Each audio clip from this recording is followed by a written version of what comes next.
안녕하세요 여러분, 아키윤입니다. 이번 시간에는 면적에 대한 이야기를 해드리려고 해요. 제가 건축에 나오는 모든 면적들을 지금 다 나열을 해봤어요. 그랬더니 대지 면적부터 바닥 면적, 건축 면적, 연면적, 그리고 이 아랫부분은 이제 저희가 분양에 해당되는 거. 이거 뭐 아파트를 분양받는다든지 하면 분양 면적표 같은 게 있어요. 거기에 보시면 뭐 전용, 공용, 공급, 기타 공용, 계약, 면적에 대한 것들이 쭉 복잡하게 나오는데 그런 것들에 대해서도 한번 간단하게 설명을 드릴게요. 먼저 이 간단한 그림을 보고 설명을 드리면은 이해가 좀 편하실 것 같아요. 저희가 건축법 시행령 119조에 보면은 굉장히 이제 여러 가지 면적들이 정의가 되어 있는데 사실 보면은 좀 복잡해요. 그래서 좀 이해하시기가 어려울 것 같아서 저는 오늘 되게 간단하게 정리를 해서 말씀드리려고 하거든요.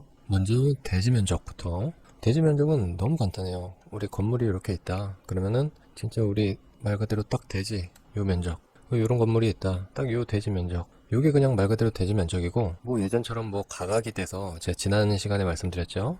뭐 가각이 돼서 이렇게 빠진다거나 뭐 도로에 편입이 돼서 이렇게 빠진다. 그렇게 되면 요 면적을 제외한 실사용 대지 면적 뭐 이렇게 해서 정리가 돼요. 그래서 실사용 대지 면적 안에서 건물의 규모가 정해지는 거죠. 건폐율 용적률이. 그리고 이제 바닥 면적. 바닥 면적은 쉽게 얘기해서 각층 면적이라고 생각하면 쉬워요. 만약에 요 건물을 놓고 보면 한 층 바닥이 있을 거 아니에요? 그래서 이게 바닥 면적이 되는 거예요, 말 그대로. 그래서 이 면적이 10제곱미터면 1층 바닥 면적 10제곱미터, 또 2층 바닥 면적 10제곱미터, 3층 바닥 면적 10제곱미터 이런 식으로 표시가 되는 거죠. 그리고 이 건물의 경우엔 1층 이렇게 저 뒤쪽으로 1층이 있겠죠. 그래서 1층 바닥 면적이 이렇게 되고, 그리고 2층은 이 공중에 떠 있죠.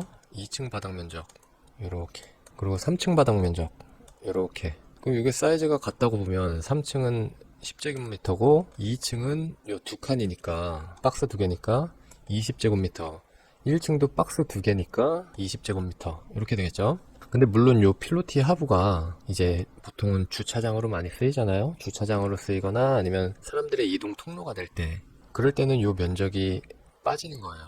그래서 이렇게 20제곱미터만 책정이 된 거죠. 근데 그렇지 않다. 그냥 뭐 통행이나 주차로 쓰이지 않는다. 그럼 1층에 요 면적까지 들어가야 돼요. 그러면 30제곱미터가 되겠죠. 그래서 바닥 면적은 각층 면적을 얘기하는 거다. 그리고 건축 면적. 위에서 이렇게 내려다보는 수평 투영 면적을 말해요. 이 건물은 각층 바닥 면적하고 건축 면적이 똑같아요. 내려다보면 똑같이 요 면적이 내려다 보이겠죠. 10제곱미터. 근데 요 건물의 경우는 좀 다르겠죠. 위에서 내려다보면 요 3층 부분 박스가 이렇게 보일 것이고, 그리고 이 2층 부분이 이렇게 또 보일 것이고, 이 부분 1층 부분이 또 이렇게 보이겠죠. 그랬을 때 위에서 내려다보면 이런 형태가 보이겠죠. 쉽게 얘기해서 위성사진으로 이 건물을 본다고 생각하면 돼요. 그랬을 때 이 건물의 최종 외곽 테두리의 면적을 저희가 건축 면적이라고 하죠. 그 다음 연면적입니다. 연면적은 각 층의 바닥 면적의 합이에요. 그러니까 아까 1층에 10제곱미터, 2층에 10제곱미터, 3층에 10제곱미터 이렇게 있죠. 그러면 연면적은 30이 되겠죠. 여기에서 아까 1층이 20제곱미터, 2층이 20제곱미터, 3층이 10제곱미터였죠. 이 건물의 연면적은 간단하게 50제곱미터가 되는 거죠. 그리고 또 여기서 지하로 또 이렇게 지하가 있을 수도 있어요. 지하실이 있을 수가 있죠. 얘도 또 10이다 그러면 연면적은 40제곱미터. 여기에서 연면적은 지하까지 다 포함을 해요. 여기서도 지하가 이렇게 넓게 있다, 만약에 넓게 또 있다 그러면 요게 한 대충 2배 되니까 한 40제곱미터 정도 되겠죠, 지하가. 그러면 이제 연면적은 50 플러스 20 해서 70제곱미터가 되겠죠.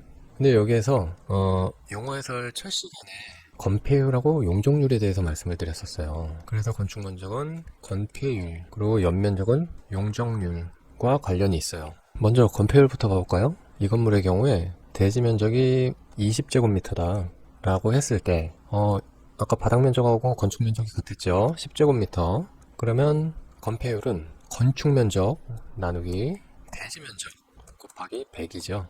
그러면 0.5 곱하기 100이니까 50%. 50%가 되는 거예요, 건폐율은. 이 경우에. 근데 여기서 용적률을 볼게요. 용적률은 연면적 나누기 대지 면적 곱하기 100인데 여기에서 연면적은 지하가 빠져요. 용적률 산정할 때는 지하가 해당이 안 돼요. 연면적에는 지하가 있다면 지하 포함이지만 용적률에선 지하가 있어도 포함이 안 돼요. 그러니까 지하를 뺀 위에 3개 층, 30제곱미터죠. 30제곱미터 나누기 대지면적 20 곱하기 100은 150%가 되는 겁니다. 이해가시죠? 그리고 이 건물을 놓고 한번 계산을 해볼게요. 먼저 건폐율. 건폐율은 아까 건축면적 위에서 내려다봤을 때 여기 10제곱미터, 여기 10제곱미터, 여기 10제곱미터. 그래서 건축면적이 30이었죠. 그리고 대지면적을 우리가 60제곱미터라고 설정을 해볼게요. 그랬을 때 10, 10, 10 해서 30이었고 건축면적이 대지면적 60을 나누면 0.5에다가 곱하기 100 퍼센테이지니까 그러면 또 50%가 되겠죠. 건폐율. 그 다음에 용적률. 용적률에서는 지하층을 계산 안 한다 그랬죠. 연면적에서 지하층은 뺀다. 그럼 이제 지상만 가지고 보는 거죠. 20, 20, 10 해서 50제곱미터였죠. 그리고 대지면적 60 곱하기 100은 지금 수치를 좀 대지면적 수치를 잘못 재봤어요. 좀 이렇게 나누면 0.8333 뭐 이렇게 되거든요. 뭐 그렇게 해볼게요. 어쨌든 50 나누기 60 하면 0.8333 네 곱하기 100을 하면 83.33% 이렇게 되겠죠. 그렇게 되면 저희가 건축 계획 시 사용되는 이 기본적인 면적들에 대해서 충분히 이해가 가실 거예요. 네, 다음은 분양에 관한 면적이거든요. 예를 들어서 아파트를 분양받을 때 또는 상가 등을 분양받을 때 보시면 그 면적표에 요 단어들이 들어가 있어요. 전용, 공용, 공급. 이 공급은 이제 분양 면적이라고도 해요. 그리고 기타 공용 면적, 계약 면적. 쉽게 얘기해서 전용과 공용을 더하면 이 공급 면적이 되고요. 이 공급 면적에다가 기타 공용 면적을 더하면 계약 면적이 되는 거예요. 당연히 점점 면적이 커지겠죠? 그래서 이것들이 뭔지 하나씩 알아볼게요. 예를 들기 위해서 이렇게 아주 간단한 아파트 평면을 가져와 봤어요. 예전에 많이 보던 평면이에요. 요샌 이런 평면 구성을 잘 안 하죠. 일단 먼저 전용 면적을 보면 이렇게 이제 도면에서 보시면 가운데 코어, 엘리베이터가 있고 계단실이 있죠. 그리고 양옆으로 이렇게 세대가 있어요. 그리고 발코니. 일단 요 세대만 놓고 볼게요. 그럼 보통 이렇게 문이 있죠. 들락날락하고 엘리베이터 타고 내리고 이랬을 때 전용 면적은 딱 요 현관 안쪽 부분 우리가 실제로 쓰는 부분을 얘기해요. 근데 이제 발코니는 저희가 1.5m까지는 서비스 면적으로 들어가요. 면적에 포함이 안 돼요. 그러니까 쉽게 얘기하면 공짜 면적이라고 보시면 되죠. 1.5m가 넘어갈 땐 넘어간 부분은 면적이 물론 들어가지만 일단은 이 부분은 제외해놓고 얘기를 할게요. 그러면 전용 면적은 이 실제로 내부에 쓰는 공간이라고 그랬고 공용 면적은 이 세대에서 보시면 이 건물에서 보시면 이렇게 공용 면적이잖아요. 엘리베이터하고 그 계단 공용으로 쓰니까 이 옆집하고 같이 이 공용 면적인데 일단 면적을 여기다 기재를 해볼게요. 만약에 이 전용 면적이 10이었어요. 그러면 전용 면적 10제곱미터, 공용 면적 이 엘리베이터와 계단이 만약에 6제곱미터다. 그러면 공용 면적은 20하고 나눴으니까 그냥 쉽게 계산해서 반, 절반 3제곱미터죠. 그러면 이제 공급 면적은 얘를 두 개를 더한다 그랬어요. 공급 면적 또는 분양 면적. 그러면 13이 되겠죠. 근데 여기서 이제 기타 공용 면적은 뭐냐? 이 아파트 동을 제외하고 이제 단지 내에 있는 여러 가지 시설들을 얘기해요. 모든 동들이 공통으로 쓰게 되는 예를 들면 주민 공동시설들, 뭐 헬스장, 관리실, 뭐 그런 것들부터 뭐 기계, 전기실들, 설비를 위한 실들이 들어갈 거 아니에요? 그리고 또 거기에다가 주차장이 포함될 수도 있어요. 넓은 주차장들. 그 주차장들의 전체 면적을 이제 세대의 그 전용 면적 비율대로 만약에 1000세대가 있으면 그 1000세대의 전용 면적이 있을 거 아니에요? 이 전용 면적에 대한 비율로 나눠서 그렇다면 뭐 예를 들어 한 비율로 나눴더니 5제곱미터 정도가 된다. 이 한 세대당 그렇게 되면 5죠. 그럼 이 계약 면적은 얘네 둘을 또 더해요. 그럼 18제곱미터가 최종적으로 나오는 거예요. 여기에서 이제 중요한 것은 흔히 저희가 얘기하는 30평대 아파트를 예로 들어볼게요. 우리가 30평대 아파트는 보통 이제 모델하우스 같은 데 가보면 뭐 84, A형, 뭐 84, B형 뭐 이런 식으로 있을 거예요. 평면 구성에 따라 다르지만 어쨌든 전용 면적이 84 국민주택 규모 이하로 맞춘 거예요. 85제곱미터 이하. 그래서 여러가지 뭐 세제 혜택이나 이런 것들을 받으려고 그래서 일부러 84제곱미터로 맞춘 거거든요. 그러면 보통 공용 면적이 또 여기에 포함돼요. 약 20제곱미터 정도 20제곱미터 이상 될 거예요. 요새는 공용 면적이 또 더 커지는 추세라. 그러면 더하면 뭐 이제 공급 면적, 분양 면적에서는 100제곱미터가 되겠죠. 100제곱미터 이상이 될 거예요. 뭐 110제곱미터가 될 수도 있고. 그러면 이제 보통 30평형이라고 하는 말은 요 공급 면적을 가지고 얘기를 하는 거죠. 딱 100제곱미터를 평으로 환산하면은 30평이에요. 그러니까 뭐 얘보다 좀 더 커지면 30 몇 평형 되겠죠. 30평형이 좀 넘겠죠. 아무튼 요 우리가 흔히 말하는 30평 아파트다.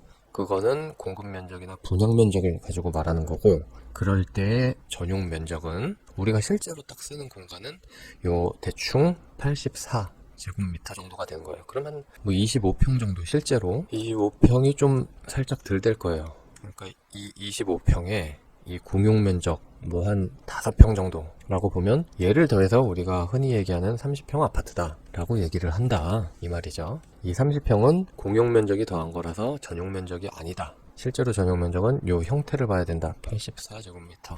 그리고 요거보다는 더 작은 것들도 있죠. 뭐 70대 뭐 59까지도 내려가기도 하고요. 전용 면적이 59제곱미터형 뭐 이렇게 해도 되기도 합니다. 그래서 그 분양 면적표 예시를 제가 한번 가지고 와봤어요. 이런 거 보면 사실 되게 복잡한데 제가 말씀드린 대로 보면 돼요. 전용 면적 있죠? 물론 이거는 그냥 제곱미터 평 이렇게 표시만 한 거예요. 그래서 일단 타이틀 위를 보면 전용 면적, 공용 면적, 공급 면적, 제가 말씀드린 세 가지가 있죠. 얘 두 개를 더하면 얘다. 그리고 이제 기타 공용 면적을 여기는 풀어놨어요. 부대 복리시설, 기계전기실, 그리고 주차장, 요 세 가지를 제가 말한 기타 공용이라고 보시면 돼요. 그러면 공급 면적하고 기타 공용을 더하면 계약 면적이 된다고 제가 말씀드렸죠. 그러니까 점점 수치가 커지죠, 면적이. 그래서 제가 말씀드렸듯이 30평 기준으로 보자고요. 84A, 84B. 그랬을 때 이제 전용과 공용을 더한 면적이 요 면적들인데 이제 110이 좀 넘어갔네요, 얘네들은. 그쵸? 그러니까 평으로 환산하면 34점대가 돼요. 그러니까 얘네는 34평형 아파트라고 우리가 흔히 얘기하는 그 면적이에요. 그럴 때 실제로 쓰는 전용 면적은 84제곱미터다. 이렇게 보시면 돼요. 정확히 현관 내부에 우리가 쓰는 면적, 발코니 서비스 면적을 제외한 면적이죠. 거기에다가 이제 발코니 확장들을 하고 그러면 실제로 이 전용 면적들이 뭐 이 공급 면적에 가까워질 수가 있는 거죠. 분양 면적에, 공급 면적에. 네, 이렇게 하면은 이해가 가실 겁니다. 그리고 이 끝에 전용률이라는 게 있는데, 전용률은 쉽게 얘기하면 이 공급 면적에 대한 전용 면적의 비율이에요. 그래서 73%다. 뭐 어렵지 않습니다. 간단하죠. 네, 그럼 오늘의 면적에 대한 그 용어 해설은 여기서 마치겠습니다.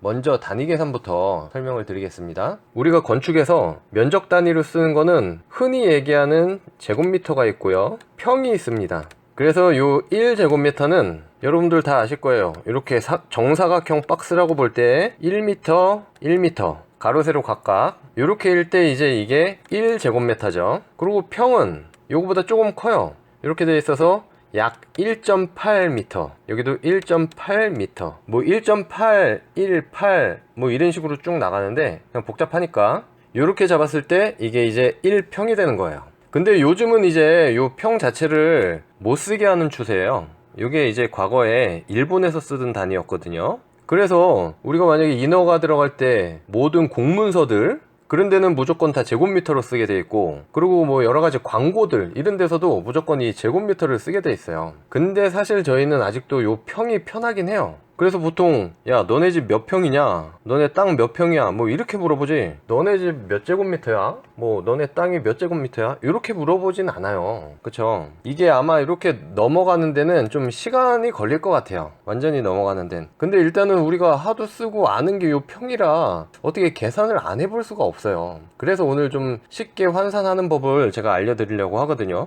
그러면 이제 여기서 보시면 당연히 1m 곱하기 1m는 1제곱미터고, 1평이라는 것은 1.8 곱하기 1.8, 1.818 어쩌고저쩌고 나가면 얘는 3.3058 제곱미터예요. 이 개념을 가지고 보시면 됩니다. 그래서 다시 정리해보면 3.3058 제곱미터는 1평이 되는 거죠. 한 평.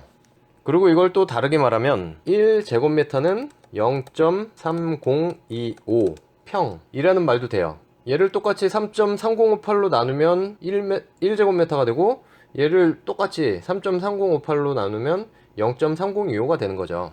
근데 우린 여기서 복잡하잖아요, 굉장히. 여기서 쉽게 뒷단위를 끊을 수가 있어요. 0.005면은 굉장히 작은 수치니까 얘는 없애버리고요. 0.3에서도 작은 숫자니까 0.0025를 지우는 거죠. 그럼 좀 단순해졌죠? 왜냐면 우리가 계략적인 것만 알면 되니까 뭐 정확하게 막 따질 건 아니잖아요. 그럼 이제 쉽게 나오죠? 제곱미터에서 평으로 갈 때 나누기 3.3을 하거나 곱하기 0.3을 하면 돼요. 그쵸? 평에서 다시 제곱미터로 올 때는 거꾸로 해요. 곱하기 3.3을 하거나 나누기 0.3을 하면 되겠죠. 위에 거하고 반대니까.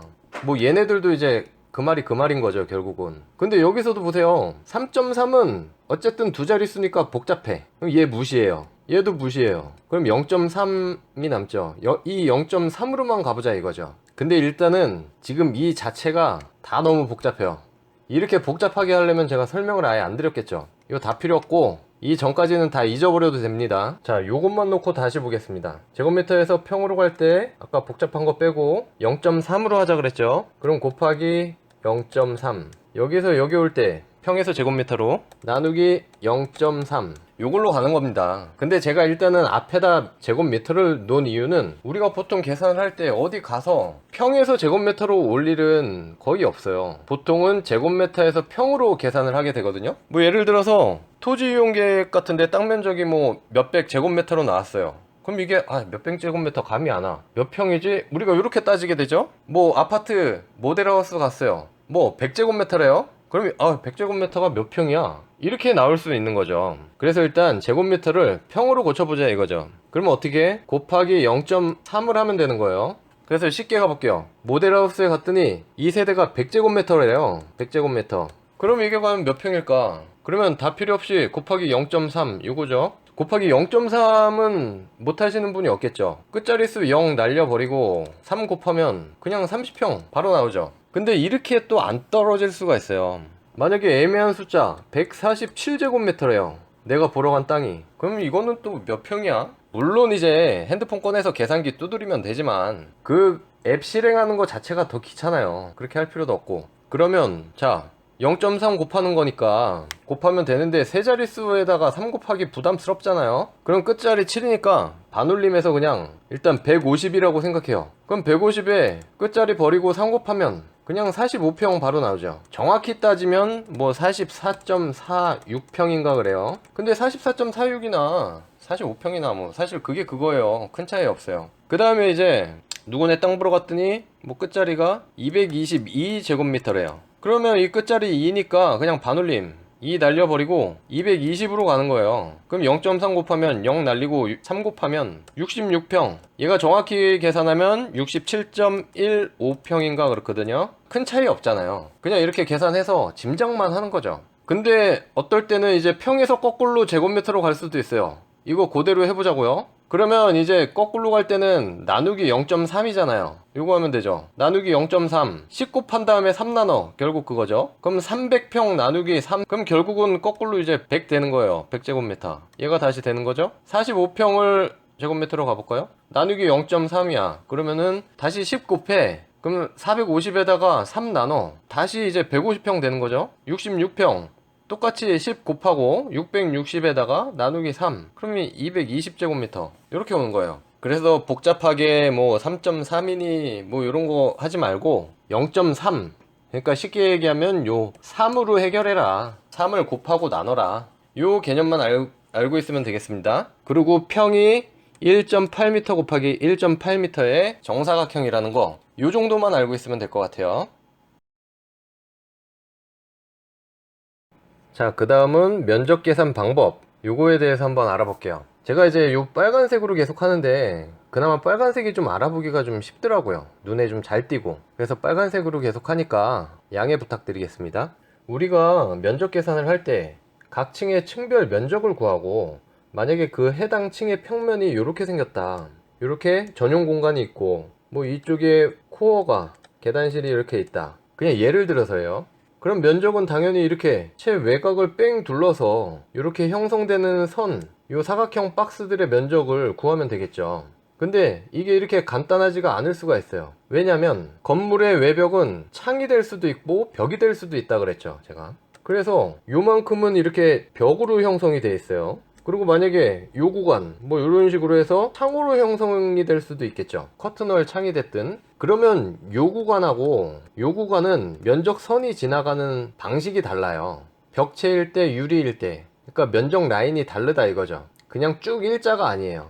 그리고 또 이 벽체 구간도 내단열이냐 외단열이냐에 따라서 또 면적을 구하는 방식이 달라요. 그래서 그 차이를 지금 알려드리려고 하는 건데, 먼저 이 창 구간부터 볼게요. 창의 평면을 좀 확대해 볼게요. 예를 들어 요런 바가 있어요. 창호 바. 그리고 이게 쭉 지나갈 거예요. 그리고 이게 만약에 히든 바다, 바가 안 보이고 코킹만 보이는 히든 바다, 그러면 이런 식으로 해서 여기 유리가 이렇게 붙을 거예요. 겉에.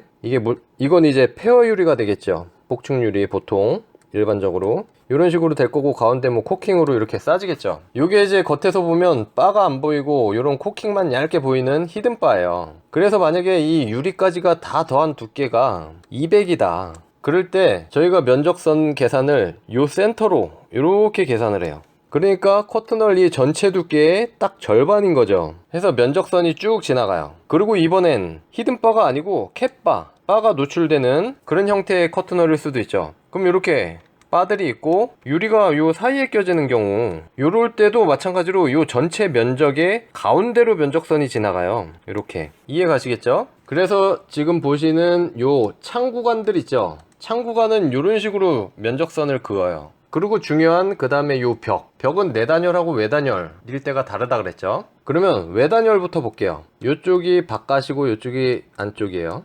콘크리트가 이렇게 있어요. 콘크리트 벽체죠. 벽체가 있고 이게 200짜리 벽체라고 해볼게요. 두께가 200, 여기에 단열재가 100 두께만큼 이렇게 붙어 있습니다. 그리고 그 겉에 마감이 이렇게 붙어 있겠죠. 그래서 뭐 총 마감을 한 200 정도 보통 둬요. 이게 이제 돌일 수도 있고 뭐 알루미늄 판넬일 수도 있고 뭐 여러 가지가 있죠. 어쨌든 요 자체를 이제 외단열, 즉 단열재가 콘크리트 벽체를 기준으로 바깥쪽에 붙어 있다. 그쵸? 그래서 외단열이라고 하는데, 요럴 때는 면적선이 요 콘크리트 벽의 중심으로 지나가요. 요렇게. 그럼 이제 내단열을 볼게요. 똑같이 콘크리트 벽체가 요렇게 200으로 있고, 이번엔 단열재가 요 안쪽으로, 집 안쪽으로 이렇게 되어 있다고 볼게요. 얘도 똑같이 단열재는 100이고 요 콘크리트는 200 두께예요. 각각 10cm, 20cm. 그리고 보통 내단열이면 요 겉에 마감재는 보통 없습니다.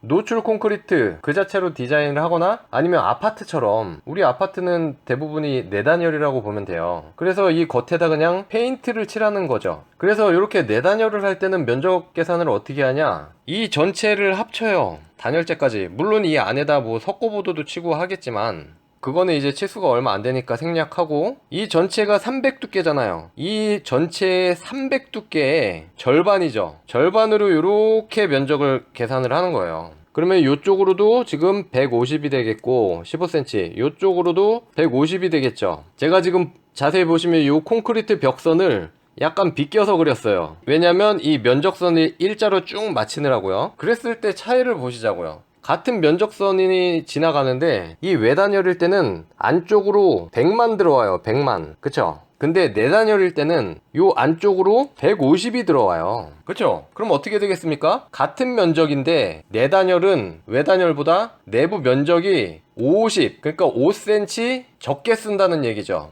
이해가 가십니까? 쉽게 얘기해서 요게 이제 외단열 할 때의 공간이라면 내단열 할 때의 공간은 요렇게밖에 못 쓰는 거예요. 이렇게 뺑 둘러서 5cm씩 밀고 들어온다는 거죠. 이렇게 내단열로 하는 것보다 외단열로 하면 5cm를 사방으로 넓게 쓴다는 말인 거예요. 그리고 아무래도 외단열이니까 단열 효과가 좋겠죠. 그래서 이거 어떻게 보면 외단열을 웬만하면 써라, 이렇게 권장하기 위한 것일 수도 있는 거죠. 이렇게 법을 만들어 놓은 거는 일단 단열의 성능이 좋으니까. 자, 그럼 제가 간단하게 알기 쉽게 그림으로 정리를 한번 해볼게요. 다시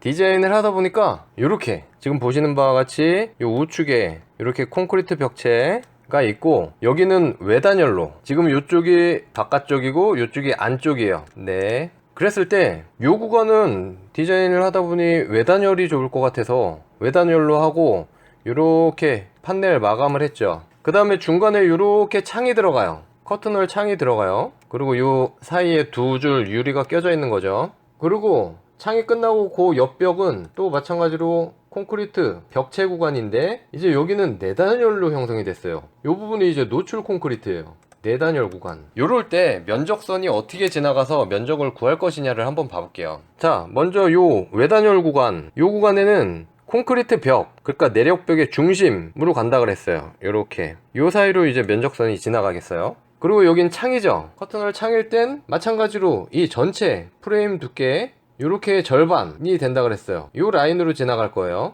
그렇게 되면 콘크리트 벽체 두께 아까 요거 200에 단열재 100에 최종 마감 끝까지 또 100 요렇게 잡고, 이 창은 150으로 잡을게요. 치수가 애매한데 150. 그리고 마찬가지로 이제 내단열, 요 내단열일 때는 요 전체 벽 두께 있죠. 전체 벽 두께 내부에 이제 만약에 이렇게 석고보드가 되어 있어요. 그럼 이 석고보드까지 전체예요. 근데 이제 쉽게 계산해야 되니까 요 200 플러스 100 총 300 두께의 절반 한 요쯤 되겠죠. 그래서 이렇게 200, 200의 절반 한 요쯤. 그러면 콘크리트 벽에 150, 이쪽은 50 이렇게 나눠지겠죠. 여기로 지나가는 거예요. 그래서 직선으로 그려보면 면적선이 여기서 쭉 이렇게 오죠. 와서 살짝 내려가서 요 150의 중간 이렇게 지나가고, 그 다음에 이 전체 300 두께의 중간이죠. 그러면 어떻게 되겠습니까? 살짝 또 이렇게 내려와서 이렇게 지나가겠죠. 그러면 사실 얼마 차이 안 나겠지만 요 구간하고 요 구간에서 차이가 생기잖아요. 굳이 계산해보면 여기는 이제 100이었고,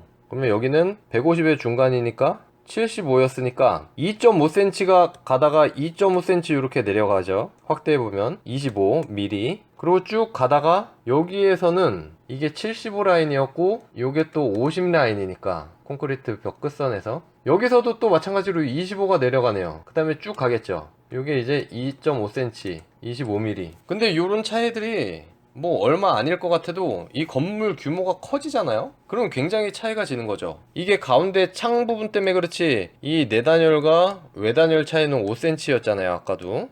뭐 단열재 두께가 얼마 들어가느냐에 따라 또 차이가 커지겠죠. 근데 이렇게 간단하게 외벽 200에 단열재 100으로만 잡았을 때 벌써 이렇게 5cm 차이가 나는 거예요.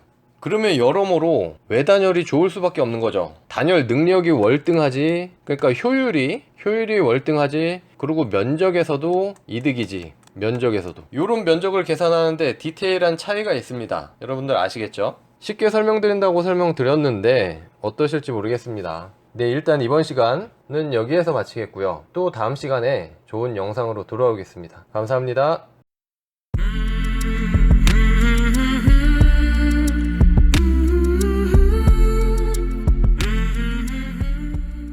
다들 아시겠지만 이 면적에 관한 부분은 굉장히 민감합니다. 당연히 크면 클수록 좋겠죠. 근데 무작정 넓게만 하면 안 되니까 이를 위해서 건폐율과 용적률 또는 그 외에 여러가지 제한사항을 걸어가지고 무조건적으로 크게 하지 못하게 이렇게 만들어 놓은 거죠. 어쨌든 저희도 수많은 설계를 하지만 대지나 건물의 형태에 따라 엄청나게 많은 케이스가 생겨요. 이런 경우에 각각 법으로 일일이 정해놓는 데는 한계가 있습니다. 그 면적을 구하는 방법에 대해서요. 그렇기 때문에 저희도 면적 계산할 때는 굉장히 신중하게 하기도 하고, 이거를 면적에 넣어야 될지 말아야 될지 또 긴가민가 할 때가 있어요. 헷갈릴 때가 많아요. 그렇지만 오늘은 이제 면적에서 제외되는 부분을 여러 가지 항목들이 있는데 대표적인 것들만 추려서 설명을 해드릴게요. 이 내용들은 건축법 시행령 119조에 있는 내용들이에요. 그 중에 이제 대표적인 것들 설명해 드리려고 합니다. 평면도를 한번 보시겠습니다. 요 평면도에 보시면 일단은 이쪽으로 근린생활시설 큰 전용 면적이 있고요. 이 부분이 이제 공용 면적이 되겠죠. 코어 부분, 계단실과 엘리베이터, 그리고 여기 덕트 공간들, 그리고 화장실, 이렇게 해서 구성이 되어 있는 평면이에요. 그 중에 면적에서 빠지는 부분을 보면 여기 이렇게 보이는 엘리베이터, 그리고 이렇게 보이는 AV, AD 설비 덕트 공간, 여기도 마찬가지로 화장실 안에 있는 설비 덕트 공간, 크게 보면 이렇게 면적이 빠져요. 먼저 이 엘리베이터에 대해서 말씀드리면 몇 년 전에 법이 바뀌어서 이 엘리베이터가 장애인 겸용, 여기 써있죠, 장애인 겸용 엘리베이터다. 그 기준에 만족한다. 그러면 면적에서 빼주고, 그러니까 바닥 면적에서도 빼주고요. 건축 면적에서도 빼줘요. 요만큼의 면적을 빼준다는 거죠. 그럼 이 장애인용 엘리베이터는 뭐냐? 여기 보시면 이렇게 승강로가 있고 콘크리트 옹벽으로 된 승강로가 있고, 요 내부에 보면 우리가 실제로 타는 카 사이즈 있죠. 그래서 다시 얘기하면 요 내부의 카, 우리가 실제로 탔을 때 요 내부 치수, 요 내부 치수가 1600, 가로 1600, 세로 이제 1350, 요 사이즈 이상이 돼야 돼요. 그래야지 장애인용 기준에 충족을 하는 겁니다. 그래서 이게 보통은 13인승 정도 돼요. 그리고 엘리베이터 회사에 따라 다르지만 또 12인승인데 요 기준이 만족하는 경우가 있고요. 그래서 그 엘리베이터 사이즈 기준은 요 내부 카 사이즈 기준으로 한다. 장애인인지 아닌지. 그래서 바닥 면적에서도 제외되고 건축 면적에서도 제외되니까 결국에는 용적률, 건폐율에서 다 빠지는 거예요. 그러니까 굉장히 좋은 혜택이죠. 근데 요거보다 조금 작은 치수로 해서 뭐 9인승, 뭐 11인승 뭐 이런 사이즈로 해서 요거보다 작게 했다. 그러면은 장애인에 해당되지 않기 때문에 이 면적이 그대로 다 들어갑니다. 그리고 층마다도 다 들어가요. 근데 이제 장애인용으로 했으니까 바닥 면적, 건축 면적에 다 빠지니까 건폐율, 용적률에서 아주 이득을 보는 거죠. 만약에 대지가 이렇게 100제곱미터가 있어요. 그럼 건폐율 50%라고 쳤을 때 이렇게 50제곱미터에 건물이 지어질 텐데 대지가 100제곱미터일 때요. 건폐율 50이라고 본 겁니다. 근데 여기 요만큼 엘리베이터가 있어요. 만약에 5제곱미터라면 이게 건축 면적에 포함이 안 되니까 일단은 5제곱미터만큼 이렇게 더 크게 건물을 질 수가 있는 거겠죠. 뭐 이렇게 크게 하든 뭐 요만큼 크게 하든 그 형태는 자유겠지만, 그럼 건물 전체로 보면 55제곱미터가 되는 거예요. 건축 면적이 실제로는. 이해가 가시죠? 그런데 여기서 한 가지, 장애인용 엘리베이터를 설치했기 때문에 따라올 수밖에 없는 조건들이 있어요. 요소들이 있는데 확대해서 한번 봐볼게요. 그래서 이렇게 확대를 해봤더니 어쨌든 이 엘리베이터를 장애인이 써야 되기 때문에 이렇게 엘리베이터 버튼을 누르는 앞에 이렇게 점자 블록이 설치가 돼 있죠. 그리고 요 앞으로 전면 활동 공간이라고 이렇게 점선으로 표시해놨죠. 이 공간 사이즈는 가로 세로 1.4m 정사각형이에요. 그리고 또 장애인들이 휠체어를 타고 다닐 수도 있으니까 이런 출입문 있죠. 이 출입문의 안쪽으로의 사이즈, 이런 프레임들 다 빼고 안쪽으로의 사이즈가 900 이상이 돼야 돼요. 이런 조건들이 여러 가지가 따라온다. 그리고 뭐 복도가 있게 되면 복도 폭이 1200 이상이 돼야 되고요. 그래서 공용 공간에 대한 장애인 시설들은 어느 정도 설치가 되어야 돼요. 부수적으로 따라오게 되는 거죠. 근데 이런 것들이 굉장히 또 제약 조건이 될 수가 있어요. 1층에서 단차가 없이 또 도로에서 진입을 해야 되는데 그런 것들이 제약이 따를 수도 있고, 오히려 이 장애인 시설 때문에 사용 승인을 낼 때 굉장히 걸림돌이 되는 경우가 많이 있습니다. 그 점들을 굉장히 조심하셔야 돼요. 그리고 이 엘리베이터를 제외하고 추가적으로 보면은 또 이렇게 설비 덕트 공간들이 있어요. 위쪽 거는 AV, AD 이렇게 되어 있고 아래 거는 PD, 파이프 덕트. 법에 보면 건축물의 외부 또는 내부에 설치하는 굴뚝, 더스트 슈트, 설비 덕트, 그 밖에 이와 비슷한 것과 또는 옥상 5개 또는 지하에 설치하는 물탱크, 기름탱크 어쩌고저쩌고 쭉 있어요. 근데 이것들이 이제 설비 덕트에 해당됩니다. 이 공간들은 뭐냐? 위에서 아래까지 뻥 뚫린 거예요. 여기는 이제 슬래브가 다 뚫려 있다고 보면 돼요. 바닥 슬래브. 그래서 면적에서 빠지는 겁니다. 이제 사진을 보면 이렇게 설비 배관들이 쭉 지나다니죠. 이렇게 소방 파이프들 배관에 이렇게 밸브들이 달려있는 거, 이런 것들이 이제 알람 밸브들, 스프링쿨러 관련 시설들, 그리고 뒤에 보이는 이런 파이프들, 배관들, 이런 것도 다 마찬가지죠. 화장실에 있는 이런 파이프들 위아래로 쭉 지나가고 그 겉을 이렇게 조적으로 쌓아서 겉에서 안 보이게 이렇게 마무리를 짓는 거죠. 이런 입상관들이 있는 공간들을 바닥이 뚫려 있기 때문에 이렇게 면적에서 제외해 주는 거예요. 이런 기호가 사실 약자들인데 기호들마다 다 의미가 있습니다. AD는 이제 에어덕트, 배기, 환기, 통풍을 위해 이런 설비들이 지나가는 공간이고, PS나 뭐 PD, 요 아래에 있는 거죠. 화장실 안에. 이런 것들은 이제 파이프 샤프트 또는 파이프 덕트라고 하는데, 이런 기계 설비들, 뭐 오수배관, 하수배관, 급수배관, 뭐 이런 것들이 쉽게 얘기하면 이제 물 쓰는 공간들에서 그런 배관들이 지나다니는 거고, 또 여기는 안 나와있지만 뭐 EPS, 전선들, 전기 배선들 지나가는 공간, TPS, 통신 케이블 지나가는 공간, 뭐 등등 여러 가지가 있습니다. 그런 것들은 이제 면적에서 제외시켜준다 이 말이죠. 근데 여기서 요 엘리베이터와 다른 한 가지 차이는 요런 설비 덕트 공간들은 바닥 면적에선 빼지만 요 건축 면적에선 안 빼요. 또 결론은 용적률에서는 빠지지만 건폐율에서는 해당이 없다, 해당 사항이 없다 이 말입니다. 그래서 정리해보면 지금 요 해당 건물의 요 층은 전체 면적이 이렇게 산정이 될 거예요. 끝으로 해서 이렇게 면적이 산정되는데, 여기에서 요 엘리베이터와 그리고 요 설비 덕트 공간이 이렇게 빠지고요, 면적이. 그리고 요 아래에 있는 또 화장실 안에 있는 설비 덕트 공간, 그래서 이것을 뺀 나머지 공간이, 요 나머지 공간들이 이제 실제 면적에 들어가는 거겠죠. 그리고 또 참고로 이게 만약에 지하예요. 그래서 지하라서 여기 요렇게 정화조가 있고 또 여기 요만큼 물탱크가 있다. 그러면 요만큼의 면적도 또 빠져나가는 거예요. 그러니까 쉽게 얘기해서 사람들이 안 쓰는 공간들 있잖아요. 요런 기계 장비나 설비들, 그런 공간은 면적에서 좀 제외시켜 주겠다, 이런 얘기예요. 자, 그리고 또 한 가지 그림을 한번 볼게요. 이렇게 건물들이 있으면 1층에 이렇게 기둥만으로 형성된 그런 공간을 필로티라고 하거든요. 필로티 공간인데, 이런 필로티 공간이 이렇게 보시면 주차장으로 이용된다든지 또 아니면 차량이 통행을 한다든지 사람이 통행을 한다든지 요럴 땐 요 공간이 면적에서 빠져요. 그 외에는 면적에 들어가야지 정상이에요. 그리고 우리 공동주택에서도 요새 아파트들 이렇게 1층 필로티로 띄어서 사람들이 쭉쭉 다니게 한 이런 공간들 있죠. 이런 데도 면적에 다 빠집니다. 그렇지 않으면 면적에 넣어야 하는 이유가, 왜 이런데 유리로 막아서 쓸 수도 있잖아요. 실로 불법이지만 그렇게 쓸 수도 있죠. 그런 걸 대비해서 면적에 다 들어가게 합니다, 기본으로. 그렇지만 이렇게 이런 요소들로 쓰겠다, 그렇다면 면적에서 이제 빼주게 되는 거죠. 만약에 이 그림에서 이렇게 건물이 윗부분에 있지만 1층에서는 이런 벽이 없다, 이런 벽이 없고 이렇게 기둥으로만 받쳐져 있다. 그런데 여기가 이렇게 크게 주차장으로 쓰인다, 주차를 이렇게 해서 뭐 스케일을 무시하고 이렇게 주차를 4대를 대게 돼 있다. 그럼 요 필로티 공간이 면적에서 아예 빠진다, 이 얘기입니다.